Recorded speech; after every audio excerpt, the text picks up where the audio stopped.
30 நாள் நோன்பு வச்சு அல்லாவோட பாதையில் போகிறக்கான நேரம் வந்துருச்சு. அதில் நாள் இன்னைக்கு 21. காலையில் இன்றைக்கி கொஞ்சம் லேட்டாக தான் எந்திரிச்சேன். எந்திரிச்சதும் நேராக போய் பல்லு விளக்கிட்டு டைனிங் டேபிள் போனால் இன்றைக்கி சாப்பிட்றதுக்கு வந்து கேரட் சாதமும் கத்திரிக்காய் வறுவலும் பண்ணியிருந்தாங்க. ரெண்டையும் சேர்த்து சாப்பிட ஸ்டார்ட் பண்ணேன். உண்மையாகவே ரெண்டும் செம காம்பினேஷன். என்ன யாராவது புதுசாக இன்ஸ்டாகிராமில் பார்த்தீங்கன்னா ஃபாலோ பண்ணுங்கள், யூடியூப்பில் பார்த்தீங்கன்னா சப்ஸ்கிரைப் பண்ணுங்கள். அப்புறம் ஃப்ரூட்ஸ் கிடச்சிது, அதையும் சாப்பிட்டு முடிச்சது வந்து மில்க் வந்தது. மில்க்கையும் குடிச்சிட்டு டைமை பார்த்தேன். ஓகே, தண்ணி குடிச்சிட்டு நியத்து வைக்கலாம்னு சொல்லி நியத்தை வச்சுட்டு இன்னைக்கு ஃபஜ்ர் வந்து வீட்டிலே தொழுதலான்னு சொல்லி தொழுதுட்டு அல்லாட்ட துவாலாம் கேட்டுட்டு ஒரு லைட் ஆஃப் பண்ணி படுத்து எந்திரிச்சா லுகருக்கான டைம் ஆயிடுச்சு.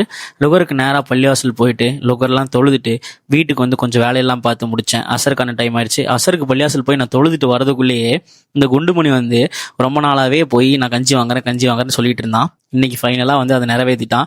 நான் வரதுக்குள்ளேயே போய் கஞ்சி வாங்கி வச்சிட்டான். வந்து பார்த்தா டைம் ஆயிடுச்சு. வீட்டில் வந்து கட்லெட்டு, அப்புறம் வந்து பாயாசம், தர்பூசணி ஜூஸு, அப்புறம் கஞ்சி எல்லாம் இருந்தது. சரி ஓகேன்னு சொல்லிட்டு டைம் ஆயிடுச்சு, பேரிச்சம்பழத்துலேருந்து ஸ்டார்ட் பண்ணலான்னு சொல்லி பேரிச்சம்பழம் சாப்பிட்டு முடித்தேன். அப்புறம் கட்லெட் சாப்பிட்டேன். உண்மையாகவே நல்லா இருந்தது.